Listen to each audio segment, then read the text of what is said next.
नमस्कार, आप देख रहे हैं यू न्यूज़ यूपी और मैं हूं राहुल सिंह। यूपी गुनाह में गुनाह की एक और सच्ची सनसनीखेज खबर लेकर मैं आपके सामने हाजिर हूं। हमारी ये जो खबर है इसे सुनकर आपके रोंगटे खड़े हो जाएं और आपको विश्वास भी नहीं होगा। दरअसल प्रयागराज में एक 15 साल की युवती की बड़ी ही बेदर्दी से गला काटकर हत्या कर दी जाती है। इस हत्याकांड का खुलासा में पुलिस टीम जुटती है। जिस तरह से हत्याकांड को अंजाम दिया गया था, जिस तरह से युवती का गला रेता गया था, इलाके के लोगों में काफी गुस्सा था। लोग चाहते थे कि 24 घंटे के अंदर हत्यारों को पकड़ा जाए। यहाँ तक कि जो युवती के परिजन थे उनकी मांग थी कि हत्यारों को हमारे हवाले किया जाए। जिस तरह से उन्होंने हमारी बेटी की गला काटकर हत्या की, उसी तरह से हम भी उसका गला काटेंगे और उसे मौत के घाट उतारेंगे। परिजनों को गुस्सा, इलाके के लोगों का गुस्सा देखकर पुलिस के भी हाथ पांव फूले थे। किसी तरह से पुलिस ने, अधिकारियों ने परिजनों को संतावना दी कि 24 घंटे के अंदर वो इस हत्याकांड का खुलासा कर देंगे। तब जाकर कहीं परिजनों का गुस्सा शांत हुआ। पुलिस की 4 टीमें इस हत्याकांड के खुलासे में लगी रही। इधर इलाके के लोगों का गुस्सा ठंडा नहीं होता। सीधे लोगों ने धमकी दे दी कि वो सीएम योगी के पास जाएंगे और इस इंसाफ की मांग करेंगे। साथ ही सीएम योगी के कानून व्यवस्था पर सवाल उठाने लगे कि देखो किस तरह से दिन दहाड़े बेटियों की हत्या की जा रही है और योगी की पुलिस कुछ नहीं कर रही है। लोगों का गुस्सा, पुलिस पर दबाव था और पुलिस ने लेकिन बड़ी सूझबूझ से इस केस को सुलझाने की पूरी जुगत भिड़ाई। 4 टीमें लगी रही और 4 टीमों की मेहनत रंग लाई। पुलिस ने इस हत्याकांड का लेकिन जब खुलासा किया तो इलाके के लोग, परिजनों के मुंह खुले के खुले रह गए। किसी को यकीन ही नहीं हो रहा था कि ऐसा भी कुछ सच जो होगा वो सामने आ जाएंगे। जिन हत्यारों को वो मांग कर रहे थे कि उनके हवाले कर दिया जाए, उन हत्यारों का जब नाम सबके सामने आया तो सबकी बोलती बंद हो गई, सबकी जुबान पर ताला लग गया। किसी को समझ नहीं आ रहा था कि वो अब किसके ऊपर इस चीज का दोष लगाए, क्योंकि हत्यारा कोई और नहीं, वो था जो सीएम योगी के ऊपर सवाल उठा रहे थे, यूपी पुलिस पर सवाल उठा रहे थे कि देखो हमारी बेटी को कितनी बेदर्दी से मार डाला गया। और जब सच सामने आया तो माता पिता ही युवती के हत्यारे निकले। इलाके में खामोशी है। चर्चा इस बात पर है कि आखिर माँ बाप ने 15 साल की बिटिया को क्यों इतनी बेदर्दी से मारा और लोगों को अभी भी यकीन नहीं हो रहा कि एक माँ बाप अपनी बिटिया को इस तरह से मार सकते हैं। हम आपको खबर सुनाएं उससे पहले हम दिखाते हैं आपको किस तरह से जो लोग थे, जो परिजन थे, उनमें किस तरह से गुस्सा था। वो सीएम योगी की इस व्यवस्था पर किस तरह सवाल उठा रहे थे। उनका मांग था कि युवती को, हत्यारों को हमारे हवाले किया जाए और हम जब तक उनको मारेंगे नहीं तब तक हमें सुकून नहीं लगा। सुनिए वो बाइट, फिर हम आपको पूरी खबर विस्तार से बताते हैं कि आखिर कैसे जिगर के टुकड़े को माँ बाप ने ही अपने हाथों से मौत के घाट उतारा। सुनिए पहले इस बाइट को। हमारी लड़की की हत्या कर रहे हैं, मरवा रहे हैं, कोई कार्रवाई नहीं हो रहा है उसको ऊपर। चाहे जिसको लड़की मार डालो चाहे लड़का मार डालो, कोई कार्रवाई नहीं कर रहे हैं योगी सरकार। ये सरकार योगी मोदी कुछ नहीं करेगी। हमारी बच्चियों को काटा जाएगा बस।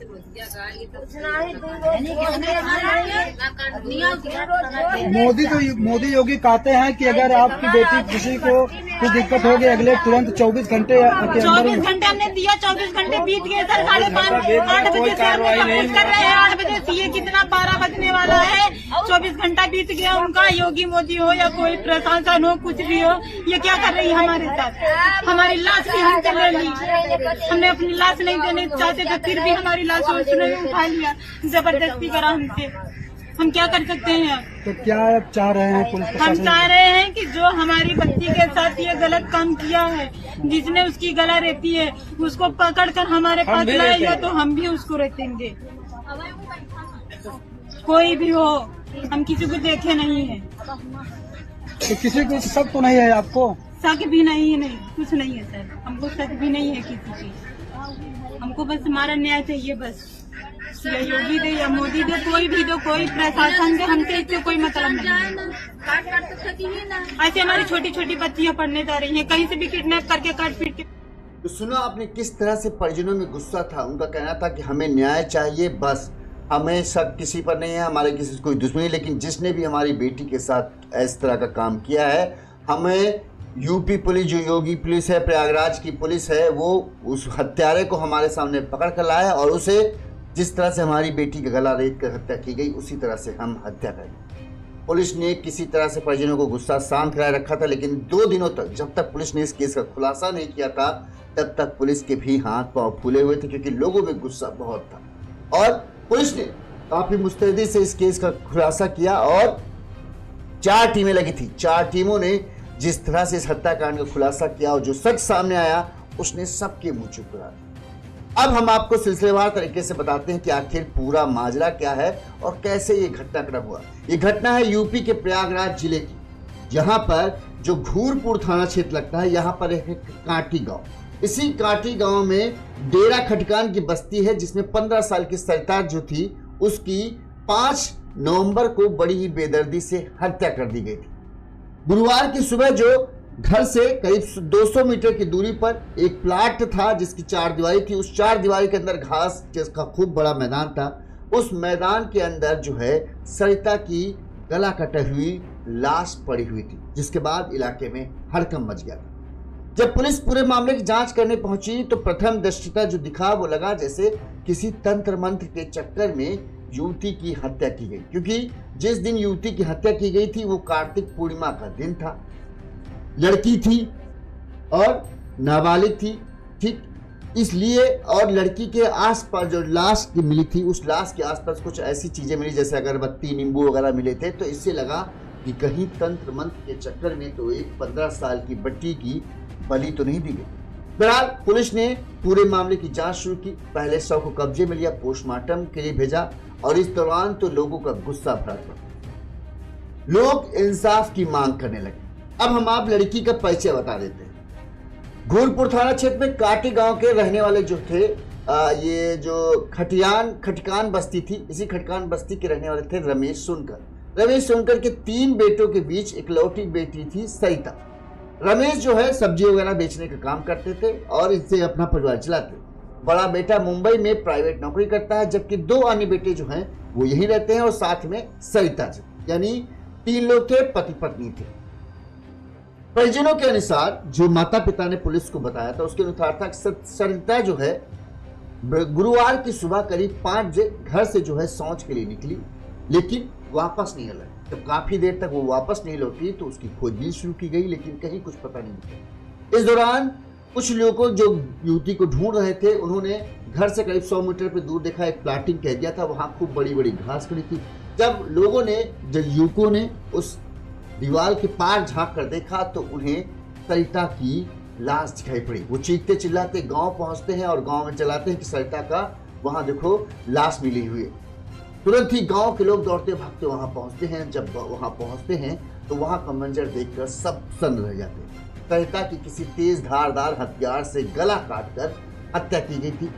लाश के पास अगरबत्ती, नींबू, ये सब पूजा पाठ का सामान पड़ा था।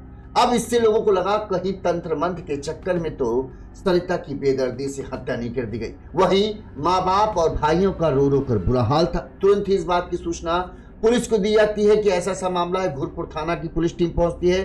तमाम बड़े अधिकारी, एक 15 साल की युवती की हत्या के बाद पता चलती है तो तमाम बड़े अधिकारी भी मौके पर पहुंच जाते हैं। इस दौरान लोगों की भीड़ वहां जमा हो गई। जो गांव के लोग थे उनमें गुस्सा भड़का। वो बॉडी को पुलिस को ले जाने के लिए देने के लिए तैयार नहीं थे। पुलिस का कहना था कि पोस्टमार्टम जब तक नहीं होगा तब तक हम इस हत्याकांड का खुलासा नहीं कर पाएंगे। लेकिन परिजन, गांव के लोगों में जिस तरह से इस हत्या की गई थी, लोगों में इतना गुस्सा था कि वो कुछ भी सुनने के लिए तैयार नहीं थे।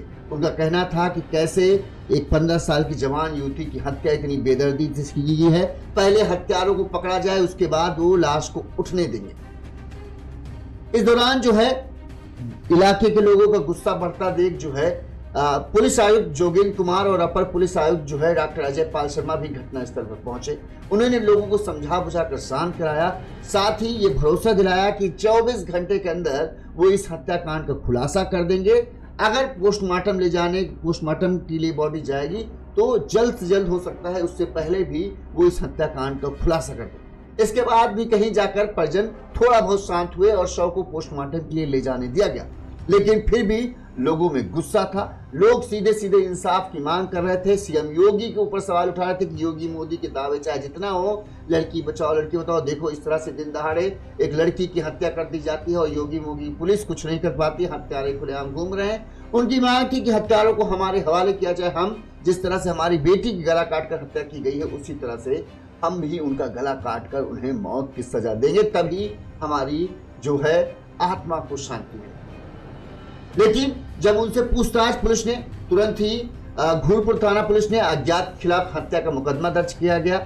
वही केस का खुलासा करने के लिए डीसीपी यमुनानगर 4 टीमें गठित कर दी।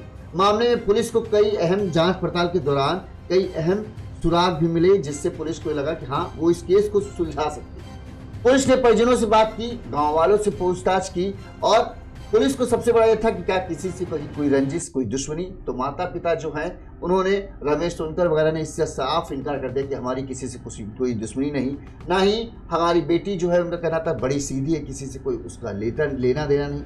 पिता रमेश सोनकर ने बताया कि उनको किसी पर शक नहीं, किसी से उनका झगड़ा नहीं था, ना ही किसी के साथ उनका बैर, ना ही उनकी बेटी के साथ किसी का कोई प्रेम प्रसंग वाला मामला चल रहा हो जिसके चलते वो कहें कि हाँ उसके वजह से हत्या हुई। वही किशोरी की मां का जो है रो रो कर बुरा हाल था। रोते बिलखते मां ने बताया कि उनकी बेटी बेहद सीधी थी, घर पर रहती थी, मोबाइल फोन का प्रयोग नहीं करती थी और ना ही किसी से लड़का वड़का का कोई प्रेम प्रसंग का मामला था, ना किसी से लड़ती झगड़ती थी। फिर भी मेरी बेटी को देखो, पता नहीं कौन हैवान थे जिन्होंने मेरी बेटी कितनी बेदर्दी से हत्या कर दी। माता पिता को रोते देख गांव वालों का गुस्सा और भड़क रहा था। उनका था बताओ बेचारे कितने गरीब आदमी हैं और ऊपर से इस तरह से इनकी बेटी की हत्या कर दी जाती है। लोगों की मांग थी जल्द से जल्द इस पीड़ित परिवार को इंसाफ दिलाया जाए।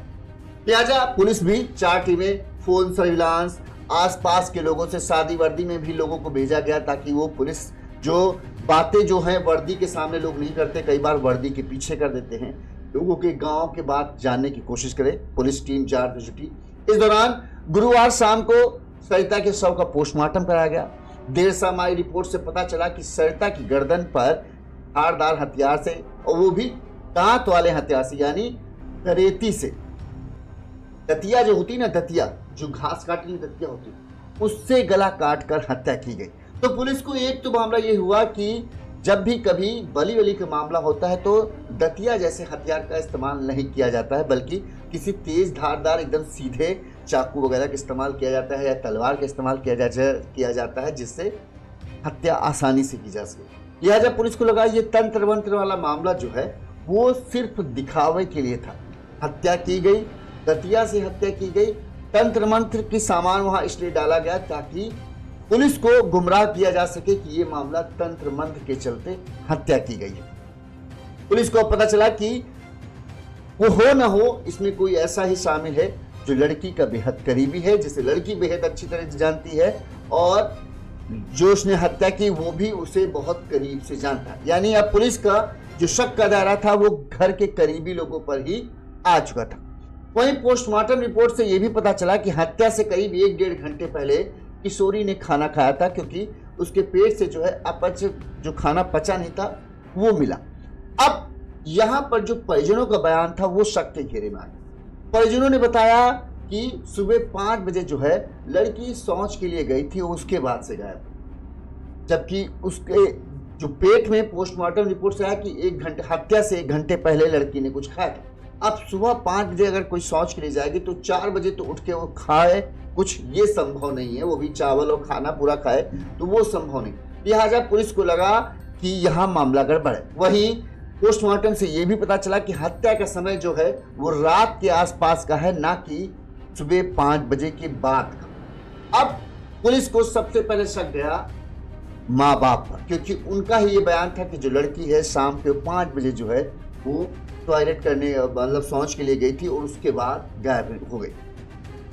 लिहाजा पुलिस को शक के घेरे में माँ बाप आ गए थे। पुलिस के माँ बाप की जो बयान दिए थे वो आपस में मेल नहीं खा रहे थे। पोस्टमार्टम रिपोर्ट कुछ और बता रही थी और माँ बाप के बयान जो थे वो कुछ और बताते। इसके बाद पुलिस ने डॉग स्क्वाड को जो मदद ली थी, डॉग स्क्वाड की यूनिट से भी एक बड़ा चीज पता चली। पुलिस ने ये देखा कि डॉग स्क्वाड की टीम जो है लड़की के जहां से लाश मिली वहां से जो स्नीफर डॉग था वो सीधे लड़की के घर आता और उसके बाद वो कहीं नहीं जाता। लिहाजा पुलिस को अब ये दो चीजें ऐसी मिली जिससे ये हो गया कि हत्यारा लड़की के घर के अंदर ही मौजूद है। अब वो कौन है, बस इस बात का खुलासा करना था। लिहाजा पुलिस ने सबसे पहले लड़की के भाई को पहला फुसलाकर उससे पूछताछ शुरू की। उसको बताया कि देखो ऐसा ऐसा मामला है और हमारा शक कहीं ना कहीं तुम पर भी है। जब भाई को लगा कि पुलिस तो उसे दबोचने के चक्कर में है तो वो टूट जाता है और डर जाता है। उसने माफ करना, उसने कहा मैंने पापा को मना किया था लेकिन वो नहीं माने, उल्टा उन्होंने मुझे धमकाया कि मुंह बंद रख, अपने काम से काम रख। इसके बाद जो है पुलिस को इशारा मिल गया कि पापा ने धमकाया था, मैंने पापा को मना किया था। ये ऐसी बातें थी जिससे पुलिस को इशारा मिला कि लड़के का इशारा किसकी तरफ है। इसके बाद पुलिस ने लड़की के चाचा से भी पूछताछ की लेकिन लड़की के चाचा की इसमें कोई भूमिका नहीं मिली। शुरुआती जांच में पुलिस से जब आई उन्होंने पूछताछ की तब उन्हें क्या पता चला था, सबसे पहले हम आपको वो सुनाते हैं, फिर आगे की पूरी बातचीत हम आपको बताते हैं। किशोरी का शव प्राप्त हुआ है, क्या मामला है, क्या घटना घटित हुई है? देखिए, थाना घोरपुर अंतर्गत कांटी ग्राम है। यहाँ पे यहाँ का जो एक मजरा है इसको छोटी कांटी भी बोलते हैं। यहाँ पे एक बाउंड्री के अंदर एक 15-16 वर्षीय जो लड़की है उसका शव प्राप्त हुआ है और इसमें यहाँ पे फील्ड यूनिट की टीम, फॉरेंसिक यूनिट की team, SOG, surveillance, dog squad इत्यादि सभी लोग यहाँ पे उपस्थित होकर के अपनी जांच पड़ताल कर रहे हैं। प्रथम दृष्टया ये हत्या का मामला ही दिख रहा है। घर वालों से तहरीर प्राप्त करके अभियोग पंजीकृत किया गया है और बॉडी को पोस्टमार्टम हेतु भेजा गया है। पोस्टमार्टम और सर्विलांस इत्यादि की और डॉग स्क्वाड इत्यादि की फाइंडिंग्स में जो आएगा उस हिसाब से अतिशीघ्र इसका अनावरण और अभियुक्त की गिरफ्तारी सुनिश्चित करते हुए इसमें कार्रवाई पूर्ण की जाएगी। सर, इसके पहले भी एक घटना इसके घर के पास हुई थी और उस दौरान इन लोगों का आरोप है कि उसमें कुछ कार्रवाई नहीं की गई। नहीं, देखिए, वो जो घटना बता रहे हैं वो 2019 की घटना है जिसमें इनके घर के किसी लड़के। तो पुलिस जांच में जुट गई थी लेकिन अब ये था कि जिस तरह से जांच जा रही थी वो लड़की के घर की तरफ जा रही थी। पुलिस को अब पक्का यकीन था कि हत्यारा घर का ही कोई सदस्य है। वो माँ बाप हो सकते हैं या भाई हो सकते हैं या चाचा हो सकते हैं। चाचा से पुलिस ने पूछताछ की तो चाचा से पूछताछ में पुलिस को कुछ ऐसा नहीं मिला जिससे ये लगे कि चाचा कहीं से इस हत्याकांड में शामिल है। अब भाई से जब पूछताछ की तो भाई से कुछ ऐसी बातें निकली जिसमें यह हुआ कि हत्या के मामले में कहीं ना कहीं बाप को कुछ ऐसा पता है जो इस पूरे जो हत्याकांड का पर्दा है उसको साफ कर सकता है। लिहाजा पुलिस ने 7 नवंबर को पिता रमेश को शक के आधार पर हिरासत में लिया। इस दौरान गांव के लोगों का गुस्सा और भड़क उठा कि एक तो बेचारे की बेटी की हत्या कर दी गई, दूसरा उसी को उठा ले गए पुलिस वाले, उससे पूछताछ कर रहे हैं। ये कैसी इंसाफ है। और तरह तरह की बातें जो होती हैं गांव में उस तरह से लोगों ने कहना शुरू कर दिया। जो इलाके के कुछ नेता नगरी थे वो और भड़का रहे थे लोगों को कि अरे देखो बेचारे एक गरीब के यहाँ हत्या कर दी जाती है और उस गरीब को ही फंसाने की कोशिश की जा रही है। इस तरह की बातें हुई। बहरहाल पुलिस अपने काम में जुटी रही। पुलिस ने पिता को हिरासत में लिया और उससे पूछताछ करनी शुरू की। पहले तो पिता जो है बात को टालता रहा, अलग अलग कहानी बात बताता रहा, लेकिन जब पुलिस ने पोस्टमार्टम रिपोर्ट और उसके बयान की बात बताई तो थोड़ा सा पिता हक्काया। पुलिस ने बताया कि तुम कह रहे थे कि सुबह शौच के लिए बेटी 5 बजे गई। पोस्टमार्टम रिपोर्ट में आ रहा है कि बेटी ने 1 घंटे पहले खाना खाया था हत्या से। हत्या का समय रात का आ रहा है और तुम बता रहे हो 5 बजे तक बेटी जिंदा थी। तो ये चीजें जो है हजम नहीं हो रही। वहीं गवाह जो बेटा था उसने जो बयान दिया उसकी रिकॉर्डिंग जब पुलिस ने दिखाई तो पिता टूट गया और उसने कहा हाँ मैंने ही अपनी बेटी की हत्या की है और इस हत्याकांड में उसकी पत्नी यानी बेटी सरिता की मां ने भी इस हत्याकांड में साथ दिया। अब पुलिस ने पूछा कि आखिर तुमने अपनी बेटी को मारा कैसे। पिता ने कहा, टूटते हुए पिता ने कहा कि दरअसल मेरी बेटी कई लड़कों से बात करती थी, यहां तक कि 2 साल पहले वो प्रेग्नेंट हो गई थी और इस बात की भनक हमने किसी को लगने नहीं दी और उसका हमने अबॉर्शन कराया तब जाकर कहीं मामला हुआ। लेकिन इस सब के बावजूद, इतना सब होने के बाद भी मेरी लड़की का अभी भी कई लड़कों से बातचीत करने का सिलसिला जारी था, जिसकी वजह से हमारी बदनामी हो रही थी, हमारी इज्जत पर आंच आ रही थी और ये चीज़ अब मैं बर्दाश्त नहीं कर सकता। एक बार तो किसी तरह से हो गया, मैं उस फूट को पी चुका था, अब मैं दोबारा उस तरह की जिल्लत नहीं झेलना चाहता था। लिहाजा मैंने अपनी बेटी को समझाया लेकिन नहीं मानी, मारा पीटा, इसके बाद भी वो नहीं मानी। लिहाजा मेरे पास कोई चारा नहीं बचा और मैंने उसे मारने का फैसला किया। इसमें मैंने अपनी पत्नी को भी शामिल कर लिया। 5 नवंबर की रात, पिता ने बताया कि 5 नवंबर की रात जो पिता और माता सरिता ने दोनों माता पिता और सरिता जो है तीनों जो है घर के बाहर मड़ाई में साथ में सो रहे थे। ठीक, इससे 1 घंटे पहले ही इन सब ने खाना खाया था। पिता रमेश ने बताया कि खाने में पहले से ही उन्होंने सरिता के खाने में नींद की दवा मिला दी थी। भोजन करने के बाद करीब आधा 1 घंटे बाद ही जो है सरिता को गहरी नींद आ गई।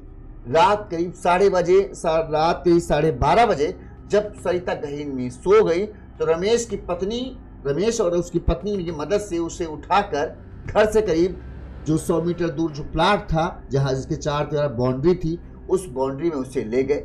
यहाँ पर दराती से पिता रमेश ने दराती से अपनी बेटी की गला काटकर उसकी हत्या कर दी।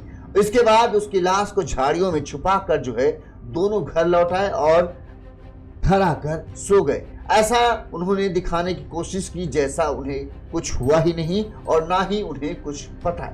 अगली सुबह आरोपी पिता और माँ जो है बेटी की ना मिलने की बात कहकर चीखते चिल्लाते हुए गांव के बाहर निकले।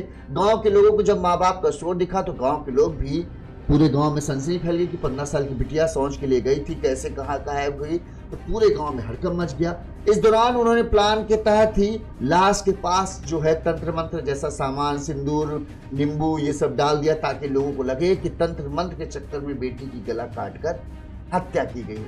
और सबकी नजर जब लाश के पास पड़ी तो उन्होंने देखा कि लाश पड़ी है, उसका गला काटा गया है, उसके आसपास इस तरह के सामान है, तो सभी ने यह मान लिया कि किसी तंत्र मंत्र के क्रिया करने वाले ने ही जो है सरिता की बड़ी बेदर्दी से हत्या की है।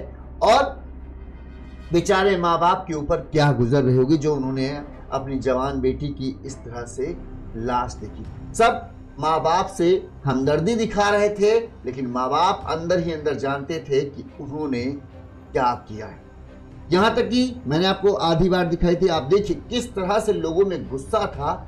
लोग कह रहे थे, गांव के लोग जो थे, गांव की महिलाएं जो थी, उनका कहना था कि जिस तरह से हत्यारे ने, उन्हें जब तक ये सच नहीं पता था कि हत्यारा कौन है, उनकी मांग थी कि सीधे सीधे सीएम योगी और मोदी के ऊपर सवाल उठा दिया कि वो दावे बहुत करते हैं लेकिन हकीकत जो है वो बहुत दूर होती है। और देखो किस तरह से बेटियों को मौत के घाट उतारा गया है, किस तरह से बेटियों को मार दिया गया है। और पुलिस से हम चाहते हैं कि 24 घंटे हो गए हैं, पुलिस हमारी लड़की की हत्या कर रहे हैं, किस तरह से मरवा रहे हैं, कोई कार्रवाई नहीं हो रहा है उसके ऊपर। चाहे जिसको लड़की मार डालो चाहे लड़का मार डालो, कोई कार्रवाई नहीं कर रहे हैं योगी सरकार।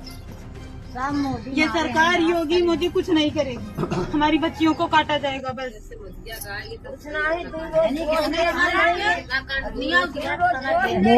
मोदी योगी कहते हैं कि अगर आपकी बेटी किसी को कुछ दिक्कत होगी अगले तुरंत 24 घंटे के 24 घंटे हमने दिया, 24 घंटे बीत गए सर। 5:30 8 बजे से हम कंप्लीट कर रहे हैं, 8 बजे से ये कितना 12 बजने वाला है। 24 घंटा बीत गया उनका, योगी मोदी हो या कोई प्रशासन हो, कुछ भी हो, ये क्या कर रही है हमारे साथ। हमारी लाश भी हम चले ली, हमने अपनी लाश नहीं देने चाहते थे फिर भी हमारी लाश उसने उठा लिया, जबरदस्ती करा हमसे। हम क्या कर सकते हैं अब? तो क्या आप चाह रहे हैं पुलिस हम चाह रहे हैं कि जो हमारी बच्ची के साथ ये गलत काम किया है, जिसने उसकी गला रेती है, उसको पकड़कर हमारे पास लाएगा तो हम भी उसको रेतेंगे। कोई भी हो, हम किसी को देखे नहीं है। तो किसी को शक तो नहीं है आपको? शक भी नहीं है, नहीं कुछ नहीं है सर, हमको शक भी नहीं है किसी पे। हमको बस हमारा न्याय चाहिए बस, या योगी दे या मोदी दे, कोई भी दो, कोई प्रशासन दे, हमसे इससे कोई मतलब नहीं। ऐसे हमारी छोटी छोटी बच्चियां पढ़ने जा रही हैं, कहीं से भी किडनैप करके काट पीट के फेंक दिया जाएगा। हम कब तक इनका इंतजार करेंगे? हमारे लोग के बच्चा पढ़ जाते हैं, कौनो बात हो गया पारी पाना नंबर से लगा सोचे कि देवर मरेगा कुछ नहीं। कितने पहले घटना हुई थी एक भाई की? सन 2019 में किया गया था। 2019 हाँ 6 साल होने लगे। 2025 चल रहा है। 6 साल में दूसरी घटना हो गई। दूसरी घटना कर दी हमारी बच्ची के साथ। और टोला टाटी में पता नहीं होता हमारे घरे हुए। अगले बार भी कुछ नहीं हुआ। कुछ नहीं हुआ था, कोई कुछ नहीं कातिल नहीं पकड़ गए थे। कोई नहीं पकड़ गया था। जैसे यह नाई मट्टी के बच्चे उठा ऐसे मुँह दाई नहीं के भगाई जाए। अब मुँह दाई है कहे रहे कि सब होए कुछ नहीं किए। वादा कर तो ये था गांव के लोगों का गुस्सा। आप देख रहे थे किस तरह से सीएम योगी और मोदी के लिए गुस्सा था कि देखो बातें बहुत करते हैं लेकिन होता कुछ नहीं। लेकिन जब गांव के लोगों को सच पता चला कि जिस सरिता के लिए वो इंसाफ की मांग कर रहे थे, जिस सरिता के हत्यारे के खिलाफ वो एनकाउंटर और जिस तरह से सरिता की हत्या की गई उस तरह से ही उस हत्यारे की हत्या की मांग कर रहे थे, लेकिन जब उन्हें ये सच पता चलता है तो उनके तो होश ही उड़ जाते। कई लोग तो आज भी वो समझ नहीं आ रहा कि उन्होंने पुलिस के लिए जिस तरह से गुस्सा दिखाया था वो पुलिस के सामने कैसे जाएं, क्योंकि हत्यारा 24 घंटे से उनकी आंखों के सामने था, उनके साथ था, उसके साथ वो हमदर्दी दिखा रहे थे कि बच्चा तुम्हारी बेटी को मारा गया, हम लोग तुम्हारे लिए लड़ेंगे, हम तुम्हारी बेटी को इंसाफ दिलाएंगे, जबकि हत्यारे को ही वो दिलासा दे रहे थे। अब जब सच सामने आया है तो पूरे गांव में सन्नाटा पसर गया है। लोग अपने अपने घरों में बैठ गए हैं और घरों में बैठ के बात कर रहे हैं, क्योंकि किसी की बाहर ही निकलने की हिम्मत नहीं हो रही कि वो किस तरह से जाएं और किस तरह से वो देखें कि पुलिस का उन्होंने किस तरह से विरोध किया था, किस तरह से वो इस चीज़ पर अड़े थे कि लाश नहीं उठने देंगे जब तक हत्यारे को नहीं पकड़ा जाएगा। और जब सच सामने आ रहा है तो उनको कह रहा है कि एक माँ बाप इतना बड़ा काम कर सकते हैं और इतनी चुप्पी साधे रखी कि किसी को भनक नहीं लगने दिया कि हमने ये ही अपनी बेटी को मारा। जिस तरह से गांव के लोग इंसाफ मांग रहे थे वो भी उसी तरह से दहाड़ मार के इंसाफ मांग रहे थे कि हमारी बेटी के हत्यारों को पकड़ो, हमारी बेटी को न्याय दो, और जबकि हत्यारे खुद वो ही थे। अब जब सच सामने आया है तो लोग कह रहे हैं कि ऐसा भी हो सकता है, हमने सोचा नहीं था। वाकई में कई बार इस तरह केस आते हैं जहां पर हम लोग हैरान रह जाते हैं उसका जब सच खुल के सामने आता है। अब इस गांव के लोग, घूरपुर थाना क्षेत्र के लोगों को जब ये पता चल रहा है तो वो भी अपना माथा पकड़े बताओ कि हम लोग कितना डिमांड कर रहे थे। योगी मोदी तक को कुछ ना कुछ कह दिया उल्टा सीधा कि बताओ कुछ नहीं करते हैं, दावे बहुत हैं और कुछ नहीं है। अब क्या दावे, इसको पकड़ लें जब हत्यारा घर के अंदर ही हो, जब हत्यारा वो हो जिससे उसका खून का रिश्ता। इस खबर ने सबको चौंका कर रख दिया, लेकिन जो पुलिस की तारीफ करनी चाहिए, 24 घंटे के अंदर पुलिस ने इस तरह के पेचीदा केसों को इस तरह के पेचीदा केस को सुलझाया जो वाकई में काबिले तारीफ है। माँ बाप ने काफ़ी पुलिस को भटकाने की कोशिश की, अड़चने भी पेश की, पहले इसको तंत्र मंत्र का रूप देने की कोशिश की, लेकिन जब वो नहीं चला तो इसके साथ ही गाँव के लोगों को गुस्सा का सामना कराना पड़ा पुलिस को। लेकिन फिर भी पुलिस ने बड़ी ही सतर्कता से काम किया, 4 टीमें लगी रही, उन्होंने तरह तरह से हथकंडे अपनाए और आखिरकार सच को ढूंढ ही निकाला जो वाकई में सनसनीखेज था। इस खबर पर आपकी क्या राय, हमें कमेंट करके बताइएगा। इसी तरह से आपको हिला देने वाले सच जिन खबरों का होगा वो खबरें हम आप तक लाते रहेंगे ताकि आप भी समझिए कि ज़माना कितना बदल गया है। दूसरी बात, आदमी कितना बड़ा ड्रामेबाज है। एक चेहरे के ऊपर वो ऐसा चेहरा छिपा रखता है ताकि आप उसका सच न जान पाएं। तो ये कहना बड़ा मुश्किल होता है कि असल में है कौन। और जब भी कभी भी अपराध हो तो ये यकीन मानिए पहला शक घर वालों पर ही होता है। अगर आप लोग भावनाओं में सोचे बहते करे भला कोई माँ बाप कैसे अपनी बच्ची को मार सकता है, तो ये केस आपके सामने। हालात देखिए, हत्यारा कोई जानबूझ कर नहीं बनता। माँ बाप भी अपनी बेटी को प्यार करते थे, अपनी बेटी को समझाने की कोशिश की, क्योंकि उनकी इज्जत मान सम्मान की बात थी। एक बार हो चुका था, दोबारा वो नहीं चाहते थे कि फिर से वो सब उन्हें झेलना पड़े। लिहाजा उन्होंने अपनी बेटी को प्यार करते थे, इसीलिए उसे समझाया, मनाया, मारा पीटा, कि किसी तरह से डराया धमकाया कि मान जाए। लेकिन जब बेटी कुछ भी सुनने के लिए तैयार नहीं हुई तो पिता को लगा अब मेरे पास कोई चारा नहीं बचा, अब वो करना पड़ेगा जो मैं कभी नहीं करना चाहता था। और एक आवेश, एक गुस्सा ऐसा होता है जो इसके झटके में ये सब काम होते हैं, और यही हुआ। तो आपको अगर लगे कि कहीं माँ बाप फूट फूट कर रो रहे हैं कि हमारी बेटी के साथ ऐसा कैसे हो गया, हमारे बेटे के साथ ऐसा कैसा हो गया, तो ये मत सोच लीजिएगा कि माँ बाप ऐसा नहीं कर सकते, क्योंकि अक्सर इस तरह के अपराध जब भी होते हैं, हत्या जैसा अपराध में कोई ना कोई हत्यारा बेहद करीबी ही शामिल होता है। तो शक के दायरे में माँ बाप भी आते हैं, भाई बहन भी आते हैं, बुआ फूफा भी आते हैं, मौसा मौसी भी आते हैं, सब करीबी ही सबसे पहले शक के घेरे में आते हैं, या फिर सीधे सीधे किसी दूसरे दुश्मनी की बात सामने निकल आए तो बात दूसरी। आपकी इस खबर पर क्या राय है कमेंट देकर जरूर बताइएगा। इसी तरह से गुनाह की चौंका देने वाली खबरें हम आप तक लाते रहेंगे। चैनल को लाइक और सब्सक्राइब जरूर कर लीजिएगा। नमस्कार।